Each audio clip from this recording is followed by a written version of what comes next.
encargada de la maestra Rosa Cecilia Cruz Ruiz, encargada de la subdirección administrativa, y el maestro Eduardo Báez García, el coordinador de nuestra licenciatura.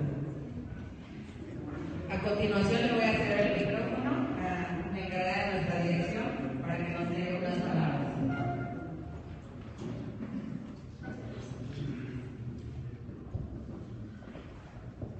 Bueno, en este momento, la normal es hacer una transición, ¿no?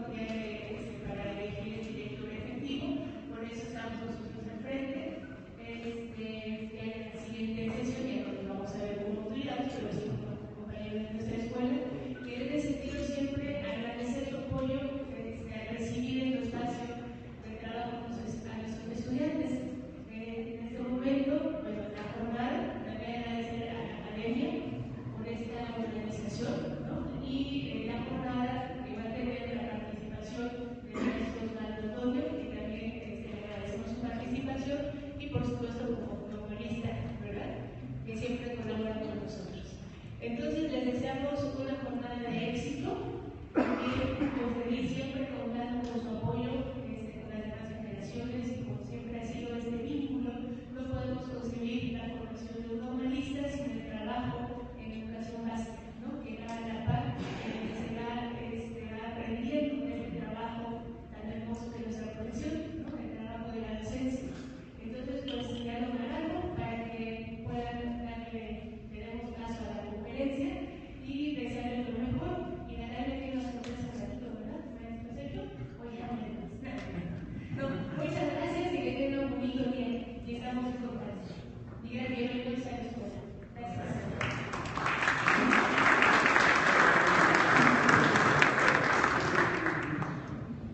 A continuación se dará lectura a la síntesis curricular. Representante en Veracruz del Observatorio de Reformas Educativas y Políticas Docentes de la UNESCO.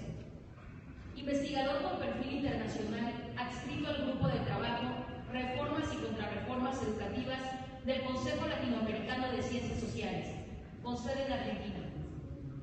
Miembro asociado de la Sociedad Mexicana de Educación Comparada. Premio Internacional 2016, Educador Nuestroamericano Ilustre, otorgado por la Organización Internacional Abaco en Red, con sede en Nicaragua. Premio Estatal de Administración Pública 2011, otorgado por el Gobierno del Estado de Veracruz. Acción Ciudadana en la Educación. Tecnología 2014-2017. Maestro en Políticas Públicas Comparadas. Titulado con mención de excelencia. Especialista en Política y Gestión Educativa por la Flaxo México. Candidato a maestro en Educación con especialidad en Evaluación Institucional por la Universidad Veracruzana. Otras actividades en curso: coordinador del Observatorio Veracruzano de la Agenda Educativa, director general del portal Insurgencia Magisterial, Información y Análisis Alternativo, coordinador de la Red de Gestión Comparada con Enfoque Internacional, directivo en CCT Editores, editorialista sobre temas educativos, democracia, periodismo ciudadano, ciudadanía y políticas públicas. Asesor de diversos proyectos de investigación para la obtención del grado académico y maestría. Consultor de diversos proyectos en el campo educativo, legislativo y electoral. Corresponsal en Veracruz de Radio Expresión México, con sede en la Ciudad de México. Algunas actividades realizadas: secretario ejecutivo fundador del Observatorio Veracruzano de la Educación.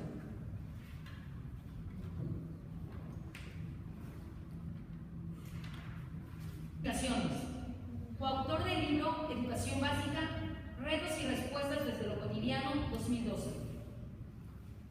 Autor de los libros de próxima publicación, auspiciados por el CONACYT, con el tema Democracia y Ciudadanía. Los libros fueron coordinados por la Universidad de Guanajuato y el Colegio de la Frontera Norte. Bueno, pues sin más preámbulos, recibamos por favor con un aplauso al maestro Osvaldo Antonio González.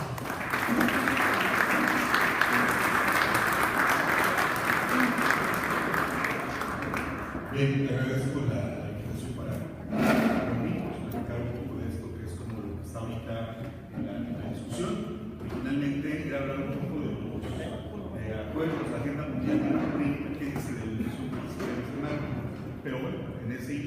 presenta el nuevo modelo educativo. Y bueno, ya un poco podemos hablar ya sobre datos concretos de, primero, un alineamiento entre la Agenda Mundial 2030, que es un acuerdo que firma el gobierno federal, ¿no? Y lo otro, cómo se traduce esto en el modelo educativo. Vamos a estar utilizando dos categorías de análisis que se llaman tendencias y tensiones. Las tendencias es cuando vemos que algo no cuadra, ¿no? De lo que vamos oyendo, de lo que vamos leyendo. Entonces yo le pediría a este grupo de acá que pongan ojo en las tendencias, en las tensiones, ¿sale? Este grupo acá, las tensiones. Es decir, de esto todo lo que vamos viendo, analizando lo del modelo, de los acuerdos 2030, vamos viendo qué tensiones podemos detectar, ¿sale? Y al final vamos a revisar a ver cuáles detectamos. Y los compas que se está poniendo por tanto la autoridad a nivel mundial como la autoridad a nivel local como verdades. Podemos estar o no de acuerdo, pero bueno, ellos tienen la posibilidad de tomar decisiones y ya están tomando decisiones, pueden buscarlos o no, pero bueno. Entonces, el grupo de acá nos encargamos de las tendencias y el grupo de acá nos encargamos de las tensiones. Al final vamos a ver qué tensiones detectamos y qué tendencias vemos, ¿de acuerdo? Bien, primero, pues agradecerles. Aquí ven en pantalla lo que se llaman los ODS, no sé si ya los conocían, son los acuerdos de desarrollo sostenible. Estos fueron firmados porque a nivel mundial, la UNESCO, la ONU, todos los gobiernos se reúnen para decir para dónde va la educación. Bueno, en lo general, para dónde va el mundo. No, los países más poderosos se ponen de acuerdo. Estos acuerdos terminaron en el año 2000, ¿no? Dijeron, bueno, ya llegamos, ¿y ahora qué sigue? Y los gobiernos no lograron ponerse de acuerdo en un horizonte de 50, 60 años. Lo máximo en lo que llegaron a ponerse de acuerdo es a 30 años. ¿A dónde va el mundo en los próximos 30 años? ¿No? Ahora, ¿cuál es el problema? ¿Cuál es la virtud de esto? Que todos los países están obligados a cumplirlos, toda vez que han suscrito la Carta de la ONU, ¿no? Entonces aquí, digamos, lo que va a pasar en México, no tendríamos que ser adivinos para saber para dónde van, ¿sale? Ya hay acuerdos firmados. Entonces, no vamos a entrar en todos. Yo en todas las diapositivas que van a ver, se van a encontrar como la www para que lo puedan descargar luego con calma. Y también de los que siguen se van a encontrar una P. Estos son los 17 acuerdos de desarrollo hacia dónde va la educación física en los próximos, porque teníamos esa idea, lo repitieron mucho el sexenio pasado, los años pasados, que las broncas de obesidad, ¿no? U otras broncas, u otras enfermedades, se podían resolver con educación física, ¿no? Y entonces decían, bueno, si hay hipertensión, si hay obesidad, la educación física puede colaborar. Entonces, hay una asociación natural entre el 3 y el 4. La pregunta que intentaríamos contestar, ¿esa asociación entre salud y educación se mantiene con el actual modelo? ¿Alguien ya le echó un ojo? ¿El caso de México? Para ver qué les espera a los educadores físicos. Creo que al contrario, ¿no? En lugar de que se incrementen las sesiones de la clase, se disminuyeron. Bueno, está hay una primera hipótesis. Sí. ¿Qué más? La pregunta es, ¿se mantiene? Ya un primer dato que nos dicen por ahí, lo vamos a ir revisando juntos, la respuesta es no, porque incluso se disminuye, es decir, se le resta importancia, ¿no? Eso es importante porque al ver las prioridades nos dicen a qué le van a destinar recursos, tanto humanos, financieros, etc. En este punto yo creo que está muy alejado el objetivo porque finalmente nosotros tenemos una clase de educación física, no tenemos como tal una sesión de entrenamiento deportivo. Entonces, el querer atacar todas estas cuestiones de salud tendrían que ser más enfocadas más encaminadas sería como que una sesión para mejorar tu salud, pero tampoco cae dentro de la clase de educación física. Perfecto. Hay otra tensión, es decir, otra cosa es esta discusión vieja, yo diría que es vieja, de educación física y deporte. ¿Cómo aparece educación física y deporte en el nuevo modelo? ¿Alguien ya lo revisó? Desarrollo físico y salud. Vienen como salud, vienen separados, son objetivos distintos. Primer elemento, es decir, todo este rollo de que la obesidad era bronca de los profes de educación física y que habría que educarnos en esto y en lo otro, ¿no? Primer dato a nivel mundial, vemos física, van unidos o van separados, pero no sé qué, prácticamente la discusión se acaba. Y entonces la pregunta es, ¿hacia dónde entonces apuntan todos? ¿Sale? Vamos a ir juntos tratando de ver. Ojo, este documento lo acaban de presentar la semana pasada, en el caso de México, y lo que han presentado solo son líneas generales, ¿no? Pero también, digo, sin ser adivinos, nos define qué es el desarrollo sostenible. Esto es importante, porque sobre esto vamos de la educación pública. la educación obligatoria. ¿Qué entiende la ONU?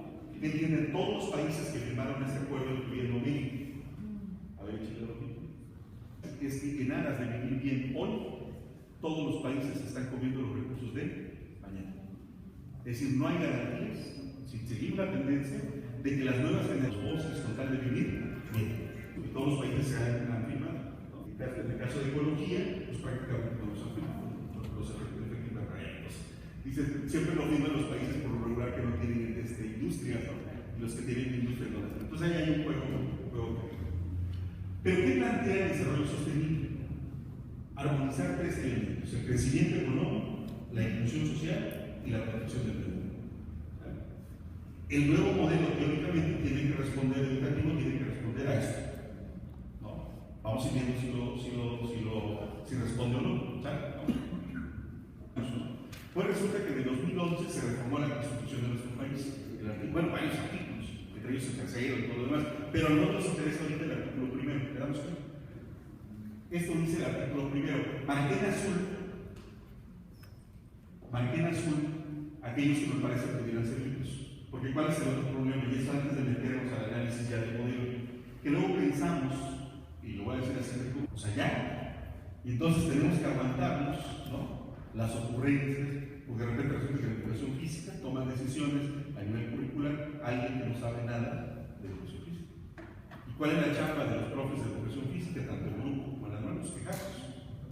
Y nos quejamos y nos desahogamos y los cafés, etcétera, pero no pasa nada. La política sigue ahí, inamovible, ¿no?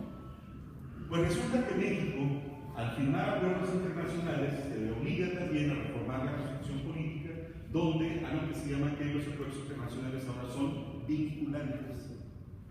Es decir, aunque la Constitución no me lo diga, pero si hay un acuerdo internacional que diga, por ejemplo, que el gobierno debe hacer eso, yo puedo exigirle al gobierno que cumpla con el acuerdo internacional. Y ya está legislado. Entonces, para que no lo pierdan de vista. Entonces, esta idea de que no podemos hacer nada también es falso.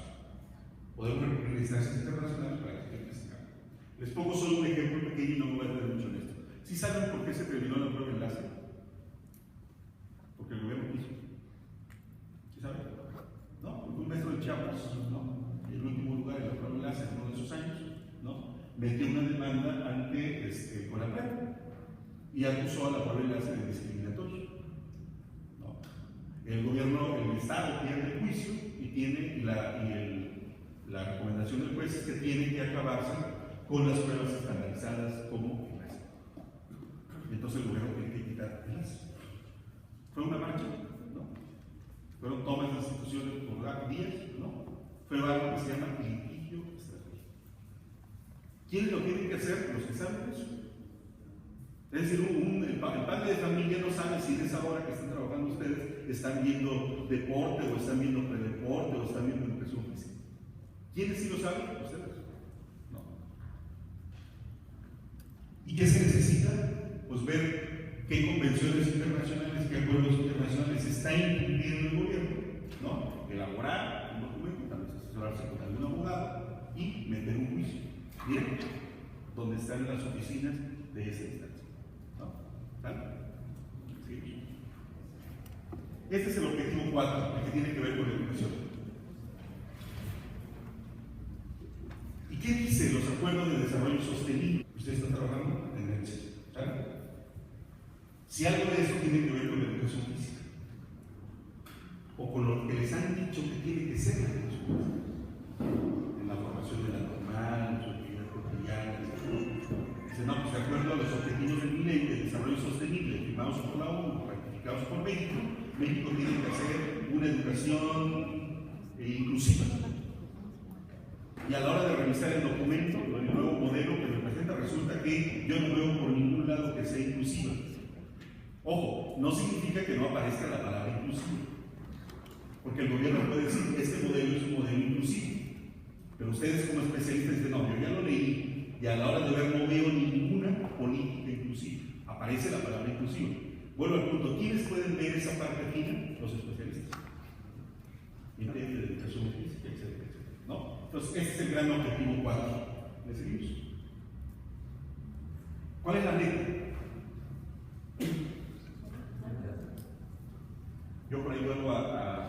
tratar. ¿Qué se está configurando aquí a nivel mundial? Centroamérica está muy mal, la educación de América Latina está muy mal. Maestra, teóricamente, está traduciendo en una mejor educación física. Ojo, ¿no? Y entonces, en vez de contratar a profes, pues mejor me contrato a un banco de maestros ya formados. Y los contrato para otros esas palabritas que parecieran nada, las van cambiando.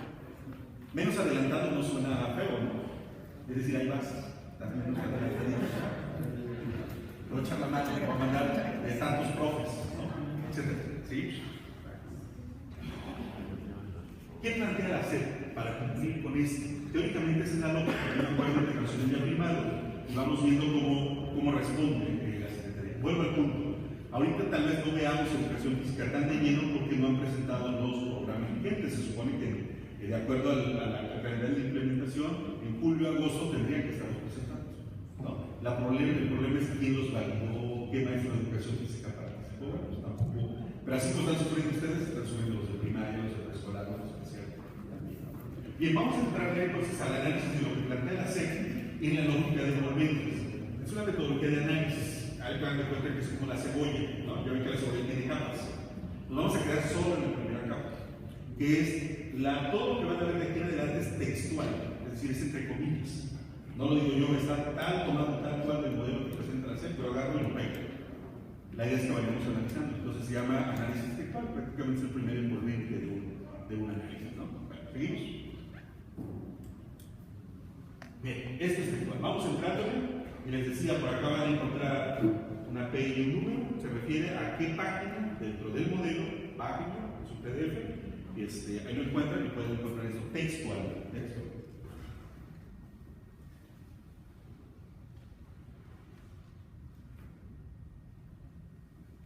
Para efectos de educación física, ¿qué palabra les llama la atención?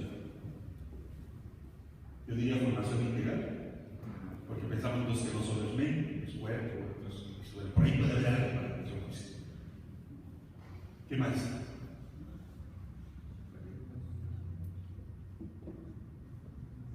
La calidad, es otra categoría que van a encontrar por todos lados, esa es la motivación más grande.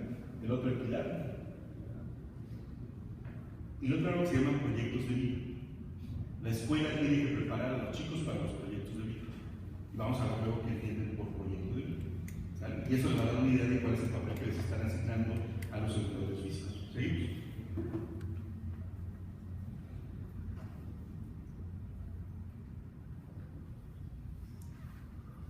Entonces, si salimos mal en pruebas estandarizadas, nos dicen el diagnóstico de la SEP, es porque los maestros no hemos sido capaces de desarrollar todas nuestras potencialidades. Es decir, ahí está. Adentro está un finlandés que sale como número uno en PISA, el problema es que no hemos tenido la habilidad para sacarlo a ese finlandés que todos tenemos dentro. Potencialmente todos podemos, ¿no? Es un discurso. Entonces, sobre esto se está hablando todos. ¿Seguimos?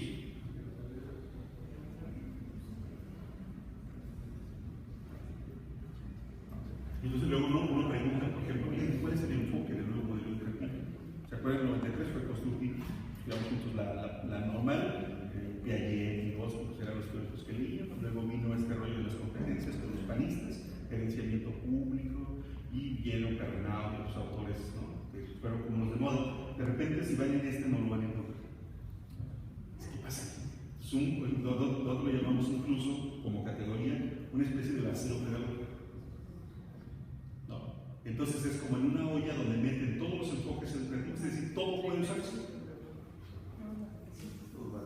Todo vale. Exacto. Y vamos a ver ese todo vale, vamos a ver los enfoques que ellos quieren utilizar. Primero, se concentra en el desarrollo de algo que llaman aprendizajes clave. ¿Cuál fue el problema con este modelo? Que comete el error que cometen varios gobiernos, es decir, lo que se hizo antes no. Sí. Como ya cuando entra Choifred, algo que dice es que el modelo de los panistas durante 12 años había estado obsoleto, fue la palabra que usó. Por tanto, si está obsoleto, entonces hay que crear algo bueno, ¿no? El problema con ellos es que regresan al enfoque de competencias, que criticaron, ¿no? Pero entonces no le llaman enfoque de competencias, no le llaman competencias, le llaman aprendizajes, claro. Vamos a ver ahorita cómo definen aprendizaje clave, y si ponen aprendizaje clave y ponen competencia, la definición es prácticamente la misma. Lo único que no aparece es la palabra. Pero bueno, seguimos. Lo que puse en azul, en el primero, habla porque puede ser algo que les toque a los educadores físicos. Dice, adicional, que esa es nuevamente la división entre mente y cuerpo.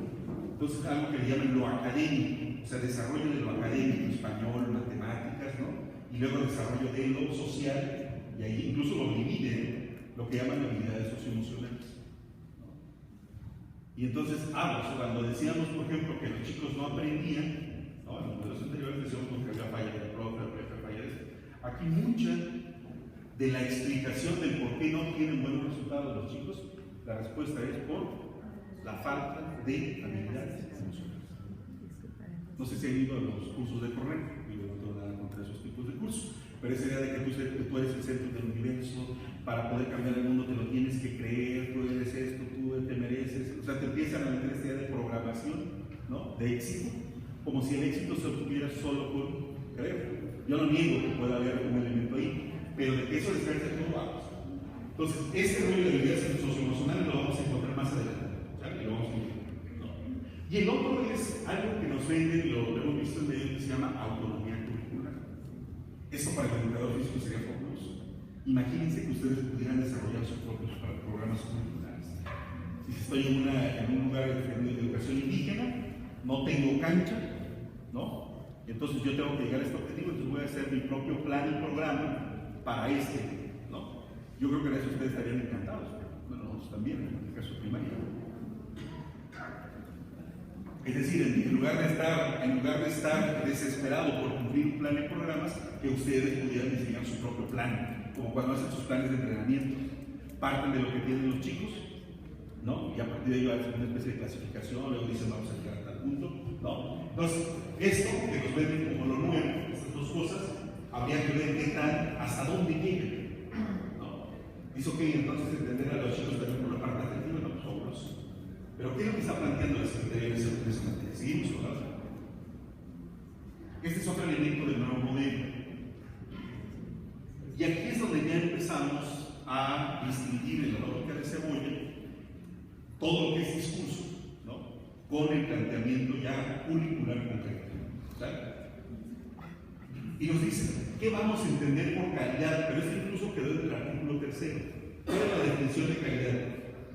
¿Alguien me dice? ¿De acuerdo al artículo 3º?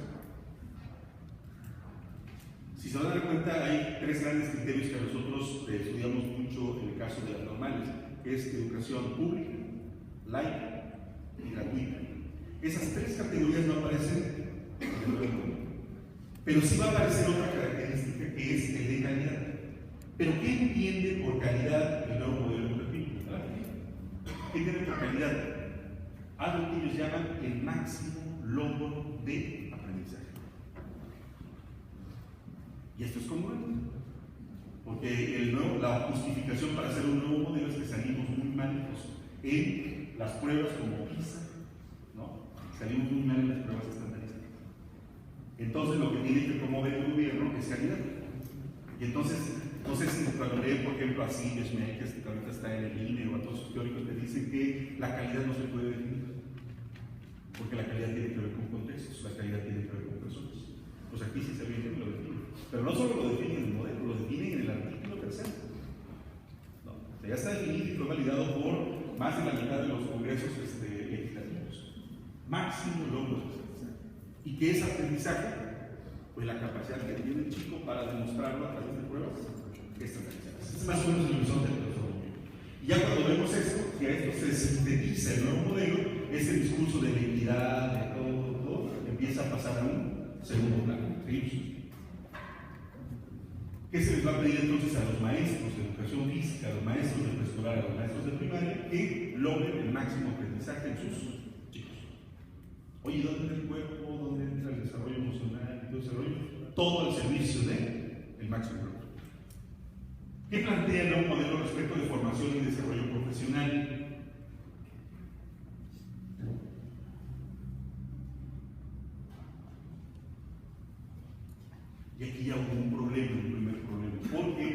supone que en el esquema que teníamos de educación básica, no cualquiera podía ser maestro.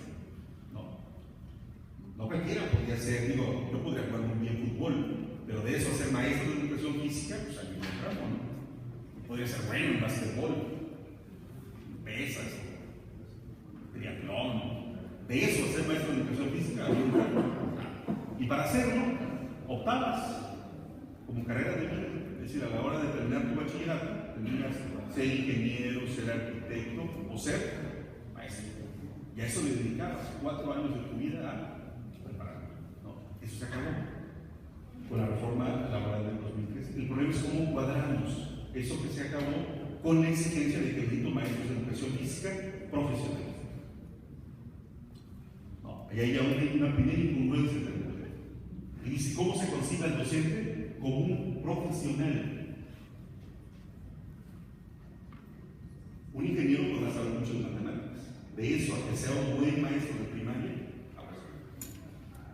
bueno, aquí va a faltar algo bien importante, la pedagogía y la didáctica que tenga, porque puedes tener todo el conocimiento del mundo, pero si no tienes esas dos, nada más no.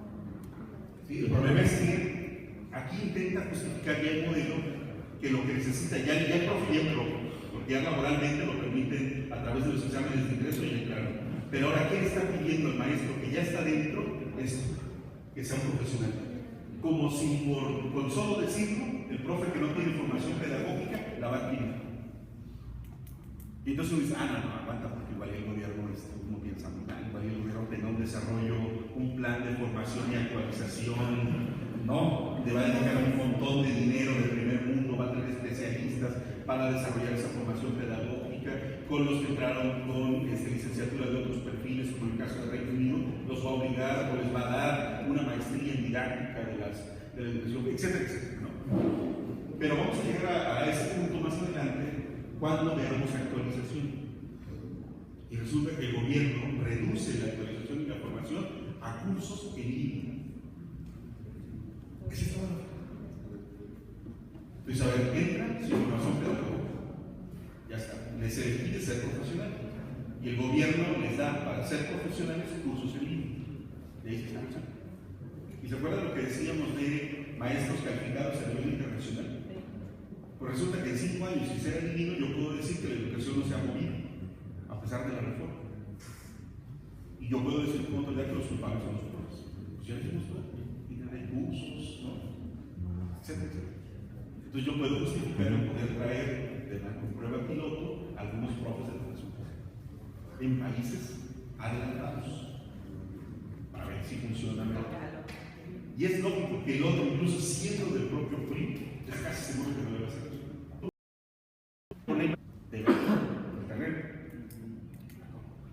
Así porque eso va a quedar como garantía, porque lo que en realidad te voy a estar financiando en la escuela no te lo está dando el gobierno, sino es un privado que compra un certificado y con comprar el certificado lo compra e invierte. No. Pero entonces el que está construyendo la escuela es el gobierno, no, pero es recurso público, ojo, es recurso público que el gobierno pone a disposición. El privado dice entonces, yo soy vivo, tengo dinero, entonces voy a agarrar estas escuelas. La Carrillo, ¿no? Y voy a construir mis infraestructuras. Pero yo tengo ese. Es decir, estoy hipotecado. No sé si ustedes están, cuando por ejemplo quieren construir en sus casas, pero nunca van a juntar la lana para construir. Entonces dice, a 30 años.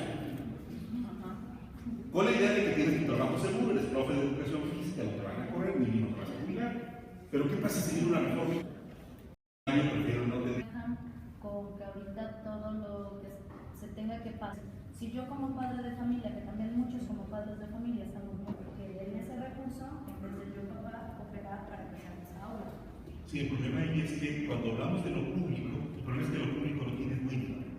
Un parque, ¿de quién es? De todos. Si todos lo cuidamos, el parque pues está muy bonito, está bien seguro, bien alumbrados, hasta voy con mi hija, ¿no? Pero si de repente nadie le quiere entrar a lo público, están algunos borrachillos. ¿Sabes que ese parque está mal utilizado?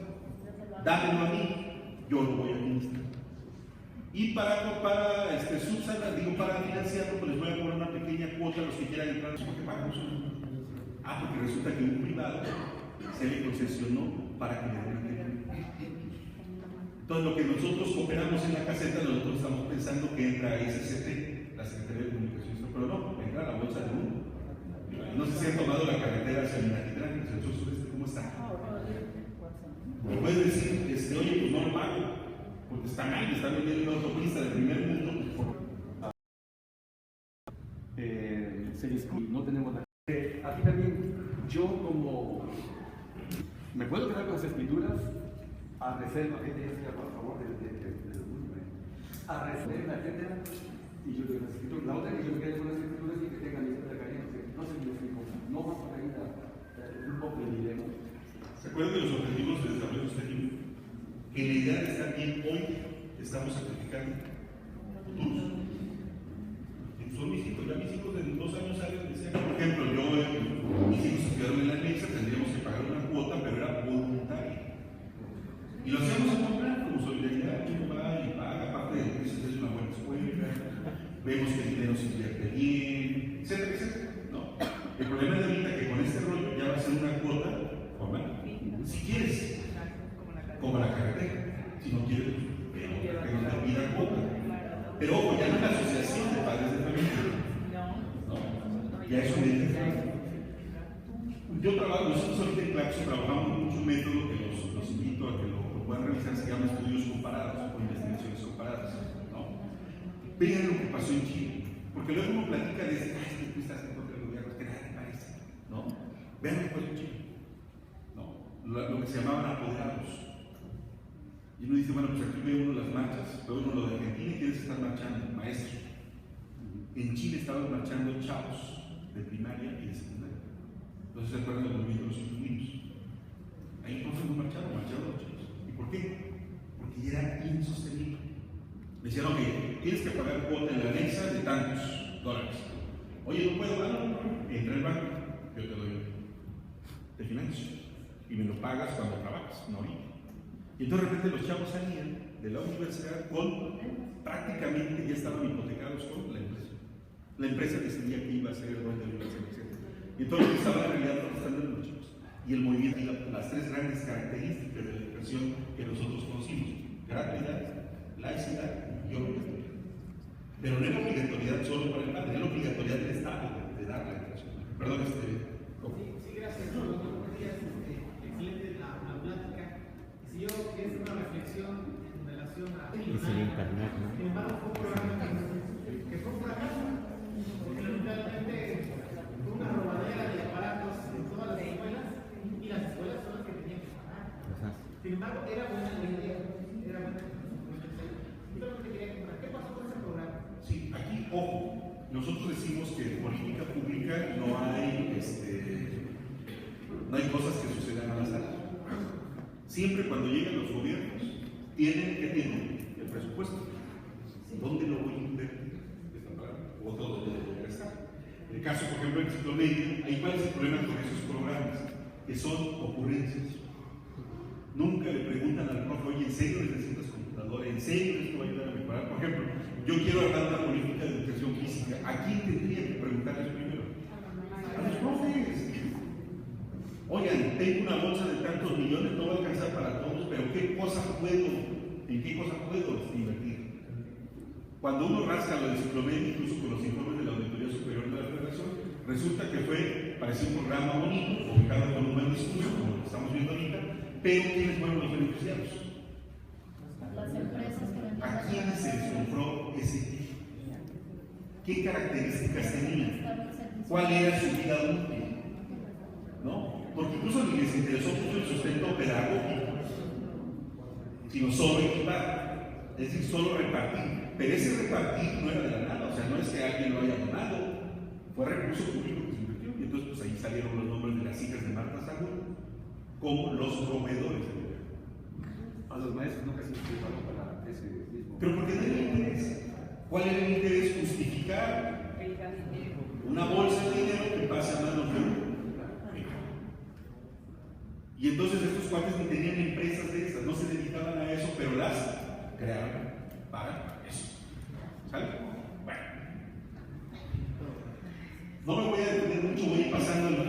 la idea, vuelvo al punto, es como a mí, lean el documento, ¿no? Ustedes están trabajando con chicos, algunos están en la normal, entonces es importante como planificar esto hacia dónde vamos. Es un debate fuerte contra la educación. Seguimos.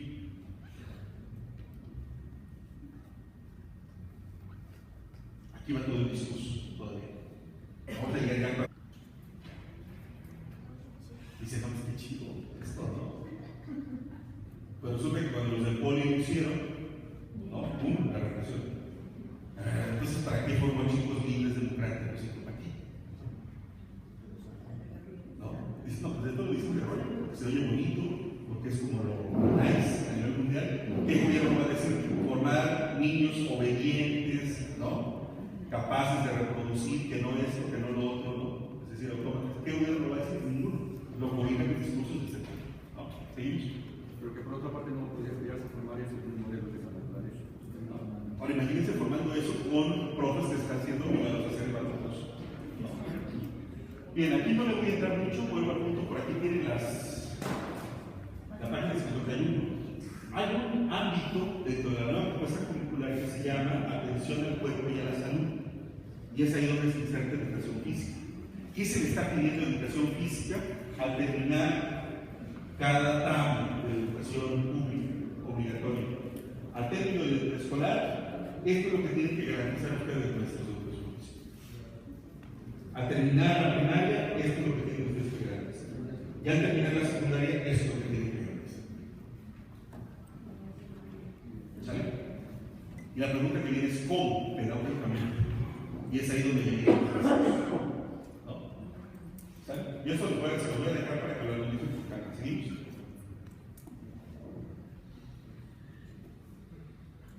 Para lograr esos objetivos es necesario reforzar las capacidades de, vuelvo al punto, comprensión lectora. ¿Qué se evalúa a nivel mundial? ¿Se evalúa a sí mismo? No, ¿qué se evalúa? PISA, TIMSS, enlace, ¿qué evalúa? Solo conocimientos. Y por lo regular son dos áreas, español y matemáticas. Lo demás es argentino.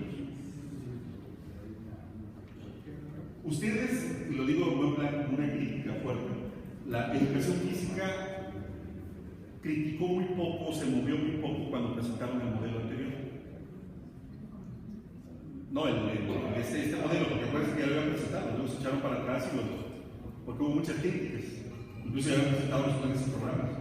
Dijeron, no, lo vamos a revisar, se hizo un foro, se lo encargaron al CIDE, ¿no? Etcétera, etcétera. Hubo cuestionarios a los profes, a los consejos técnicos, ¿no?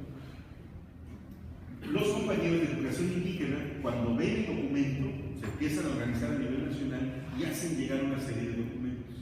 Logran que en esta nueva versión agreguen esta palabra. Fueron los únicos que se organizaron ese momento, porque solo hablaban de segunda lengua como el inglés. Pero resulta que en Veracruz, comunidades donde se habla náhuatl, Toluca y eso, ya se reconoce como lengua. Y entonces es el chico hablando su lengua materna y una segunda lengua, el español, y le agregan ahora una tercera, que es el inglés. Entonces imagínense un chico saliendo de la primaria, leyendo y escribiendo o comunicándose con tres cosas. Y aquí viene la primera gran de bote pronto para las normales. Los maestros de educación física tienen que salir hablando inglés.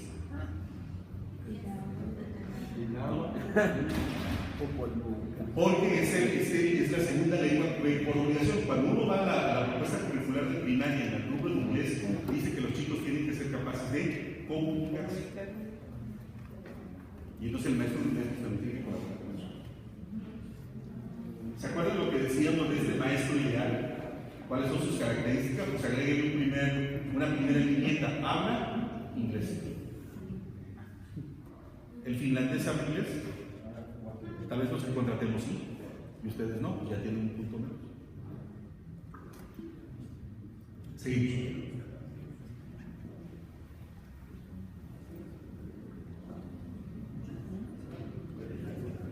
En Ecuador, toda la política educativa se centra en cuál es el fin del gobierno, de los recursos públicos, hacer que las personas sean felices. ¿No? Y entonces, tanto el modelo educativo, el modelo está centrado en que las personas sean felices y le llaman el bien vivir. ¿Sale?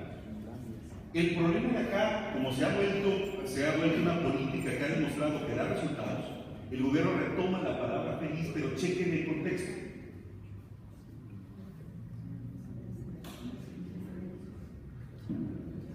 Usted, por ejemplo, en tu caso, tú cuando eres feliz, ¿te consideras feliz?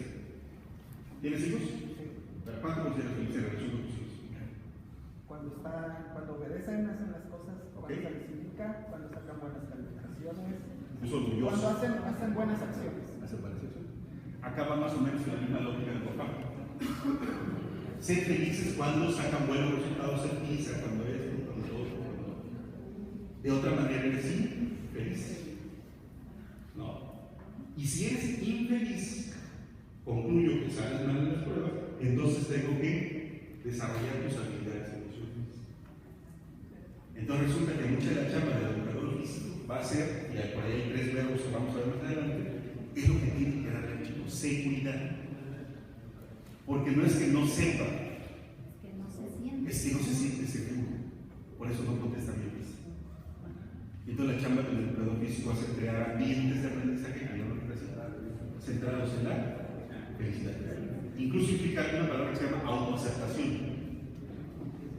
Pero bueno, seguimos.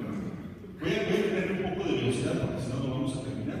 Ustedes están viendo entonces que están encontrando tensiones, cosas que no están como cuadrando, ¿no? Y acá estamos encontrando como tendencias. ¿Saben? Okay. Chequen el verbo, les decía que los de política pública, los verbos son muy importantes. Es decir, ya diseñé la educación pública, ya de rompecabezas, ahora cómo incorporo, ¿no?, la educación física y el deporte. No entra dentro de la filosofía de la educación de la cosa. Es como no meto ya en este esquema. Y en los mismos lugares están las artes, la valoración de habilidades, etc. Piezas indispensables en el desarrollo personal y social. De entrada ya no están en el esquema. No sé si ahorita dictáramos un niño, dijéramos cómo lo está consiguiendo, todo lo que hemos visto ahorita se centra en el cerebro. Con la idea de que aquí se construye un conocimiento, aquí se todo, etcétera, etcétera. ¿Dónde entra lo otro? Pues bueno, en esta palabra incorporar. Seguimos.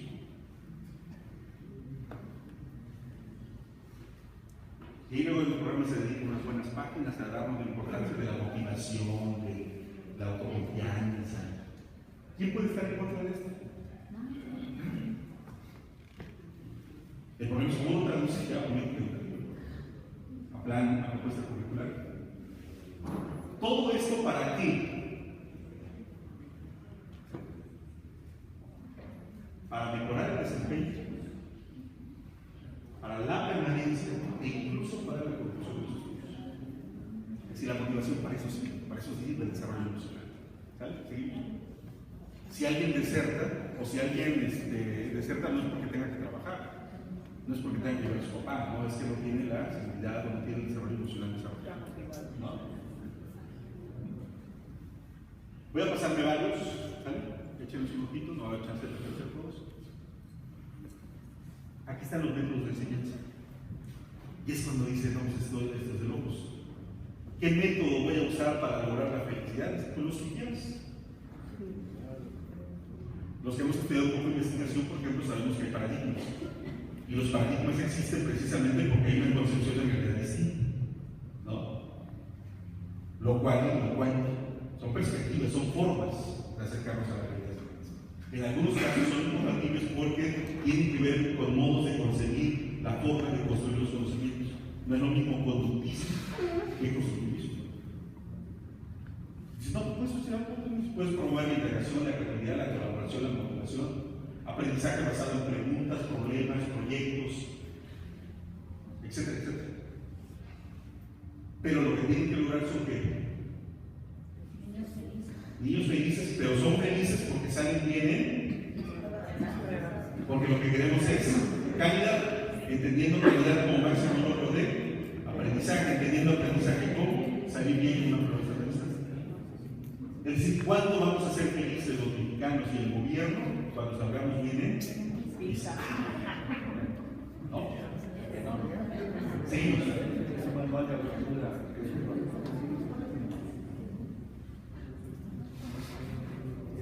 Alguien podría decir, bueno, pues el gobierno prácticamente en este nuevo modelo se ha simulado a nivel de propuesta pedagógica.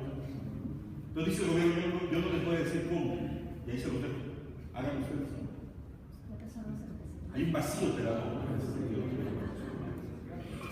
Pareciera bonito, pero no lo es. O es incapacidad, no. O es un plan precisamente para decir, ¿sabes qué tú escogiste? Mátate solo. Claro. Seguimos. ¿Se acuerdan cuando le decía la definición de cuál es el enfoque? ¿Cuál es el concepto de competencias? ¿Alguien me dice? El que nos enseñaron así hasta casi catártico, que los aprendimos. Las competencias son habilidades, actitudes, conocimientos, elementos que se ponen en juego en una situación. ¿No? 4 cosas se ponen en juego en una situación. Cheque qué es lo que consigue un aprendizaje clave.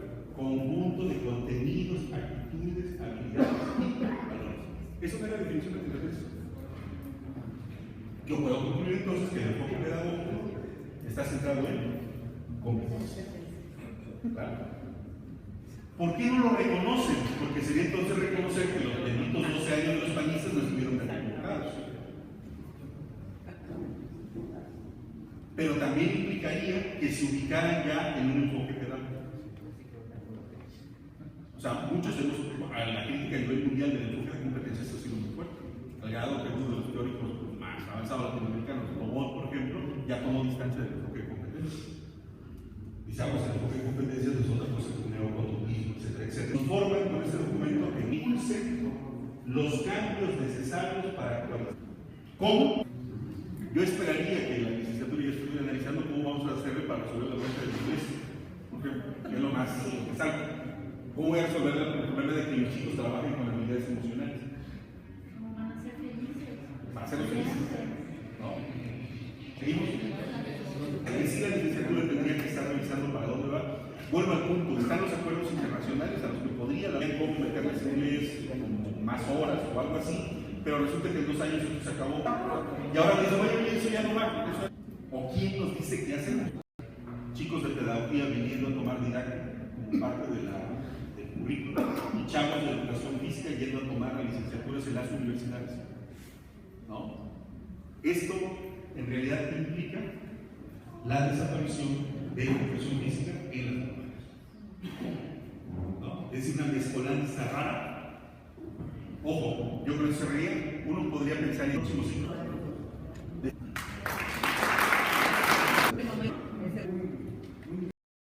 Tiene que ver con recursos, tiene que ver con la solución. Pues. Es decir, no también no en México, sino como parte de un movimiento global, ¿no? Esto empezó hace muchos años. O sea, en varios países ya no existen normales, ¿no? O sea, las normales se acabaron. Lo segundo es, y este es el debate más fuerte, contra la educación pública. Y la educación pública se compone de 2 grandes elementos que están atacando ahorita. Por un lado era cómo se destina el presupuesto, ¿no? Entonces, mucho del presupuesto se destinaba a pagar a los profes, ¿no? Con la reforma del 2013, prácticamente eso se acabó, ¿no? Ya no se crea antigüedad, se acaban las plazas de base, no hay derecho de propuesta, no hay sindicalización, esa parte se acabó. Este segundo embate viene sobre el contenido de la educación. ¿Hacia dónde va? Si lo permitimos, vuelvo al punto, ellos podrán decir algo, pero ¿hacia dónde va? A que logren justificar con datos ya residuos que los maestros no sabemos educar en un contexto. Es decir, nos están dejando que nos matemos, decía la maestra, solos. ¿No? ¿Por qué? Porque luego seguramente vendrá lo que decíamos del maestro, de este banco de maestros visitantes. Decir, oiga, ¿qué lo puede hacer mejor? Y solo pago tanto. Que tú, que te he dedicado para las normales, porque las normales son públicas. Los maestros no los pagamos con nuestra inscripción. Hay maestros de tiempo completo, que ganan muy bien, ¿no? Que no los pagamos, es público, lo pagamos con nuestros impuestos. Decir, a ver, yo estoy pagando a este, ¿no? Y a este que lo contraté ya preparado, ya formado, solo le tengo que pagar una quincena. Es más, mi jubilación le voy a dar, porque lo contrato en periodos de 2 años. Y le presento un examen y si ya cumplió más de 40, pues ya no lo contrato porque ya no lo sirve. Que vengan los nuevos chavos. Entonces, ¿hacia dónde vamos? El escenario dice, si no hacemos algo, la tendencia apunta a la desaparición de la educación pública como la conocemos. No. La pregunta es, ¿sigue existiendo educación pública en Chile? La respuesta es sí. Pero ya sí está existiendo, pero con otro rostro, con otras formas. ¿Quién se lleva el dinero? Es la pregunta clave. En lo público. Yo sí lo veo. Es una... Osvaldo, ¿tiene cabida aún la escuela normal? ¿Aún tiene la estructura como para quedarse dentro de la misma estructura de la Secretaría de Educación Pública? Más bien, yo plantearía otra pregunta antes. ¿Son necesarias las normales? Yo diría que sí, porque son las normales las que nos están permitiendo que haya sociedad que analice, sociedad que se informe, porque en ese espíritu formamos a los chicos. A veces vienen, a veces van con distintos problemas, ¿no? Pero en este nuevo modelo que nos están presentando, ojo, no es solo los priistas, vienen desde los gobiernos panistas, pero incluso desde Cedillo, desde Miguel de la Madrid, ¿cabe la normal dentro de ese modelo? La respuesta es no. Entonces, haz de cuenta que las normales son como una piedra del zapato en el diseño institucional. Están buscando toda la manera para quitarse. Y si nosotros los ayudamos todavía, pues peor. La pregunta que tendríamos que hacer es, ¿cómo le hacemos para defender a las normales? Yo sí, ahí lo hemos dicho con varios compañeros de educación física, la mejor manera de defender el trabajo es haciendo un buen trabajo, demostrando que podemos hacer un trabajo profesional, escribiendo. O sea, uno ve textos de educación física y escriben quiénes, pues los que están planteando precisamente la nueva especialización. Entonces necesitan inundar redes sociales con textos, con trabajos, con videos, de decir, miren, las normales sirven para eso. Entonces yo pensaría que viene una tarea, lamentablemente nos toca a muchos de esta generación defender o enterrar. No, o sea, si no somos lo suficientemente inteligentes como para leerlo en el marco global, vamos a terminar nosotros diciendo, esta fue la última generación que salió, por ejemplo, ¿se acuerdan de las famosas clases automáticas? Es decir, cuando terminabas de obtener su clase. Ya lo podemos contar como historia. La última generación que fueron ellos. Todos los chavos que están egresando acá, los que tienen son contratos. Lo perdimos. No fuimos capaces de entender tanto los que estábamos como los que veníamos. ¿Vale? Osvaldo, los gobiernos neoliberales parece que vienen en la mira del normalismo. En Uruguay, en Chile, sí, las normales ya no existen. El objetivo, por lo tanto, de esta reforma educativa sería también pegarle al centro, a la educación normal. Lo intentó Miguel de la Madrid en su momento. ¿Sí? Después Calderón con la Alianza por la Calidad. Es decir, ha habido embates contra el normalismo. Ahora, desde las declaraciones del propio Nuño de que los profesores van a ser preparados en las escuelas privadas, 1, 2, cualquiera puede ser profesor. Es decir, ese es el mensaje, por lo tanto, esta reforma, ¿sí? Al declarar eso, vemos los resultados, por ejemplo, en la matrícula en la normal, la persona viene a la baja. Hay grupos de 15 alumnos, etc. ¿Sí? Entonces, es el objetivo también, yo creo que sí, pero bueno, la pregunta es el objetivo, entre otros, de acabar con el normalismo.